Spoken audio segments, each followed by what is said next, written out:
இப்படிதான் வான்ல கிரகங்களுடைய அமைப்பு. இது சூரியன் நட்சத்திரம்னு சொல்றவங்களும் இருக்காங்க. இப்போ இந்த பூமியை சுற்றி நமக்கு என்ன ஆகுது அப்படின்னு பாத்தீங்கன்னா சந்திரன், இந்த பூமியை சுற்றி சந்திரன் வலம் வந்துட்டு இருக்கான்.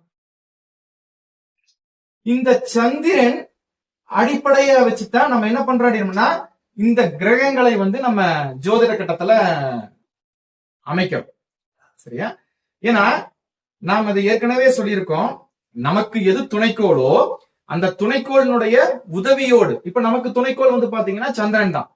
நமக்கு எப்படி ஒரு டெலஸ்கோப் வச்சு நம்ம பார்க்கிறோம் இல்லையா, அதே மாதிரி நமக்கு ஒரு டெலஸ்கோப், அதாவது இயற்கையான ஒரு டெலஸ்கோப் எது அப்படின்னு பாத்தீங்கன்னா சந்திரன். சந்திரனுடைய அந்த வளர்பிறை தேய்பிறை காலங்கள், அந்த தேயக்கூடிய காலங்கள், அது இருக்கக்கூடிய நட்சத்திரங்கள், அது இருக்கக்கூடிய கிரக சேர்க்கைகள், இதனுடைய அடிப்படையில நம்ம என்ன பண்றோம் அப்படின்னா சந்திரனை அடிப்படையாக வச்சுதான் நம்ம ஜோதிட கட்டத்தை முழுமையா அமைக்கிறோம். அப்படி இருக்கும்போது சந்திரனுக்கு வீடு கிடையாது. இதைத்தான் நம்ம ஆரம்பத்திலேயே சொல்லியிருக்கோம். ஜோதிட கட்டத்துல சந்திரனை வைத்துதான் நாம எல்லாமே பார்க்கிறோம். ஈவன் ஒருத்தருடைய பிறப்பினுடைய நட்சத்திரம், ஒருவர் பிறந்த நட்சத்திரத்தை நம்ம எதுன்னு கேட்டோம்னா சந்திரன் நின்ற நட்சத்திரத்தை தான் சொல்றோம். கடகம் என்பது சந்திரனுடைய வீடு கிடையாது. எல்லா கிரகங்களுக்குமே 2 வீடு. அது எப்படி சூரிய சந்திரர்களுக்கு மட்டும் ஒரு வீடு?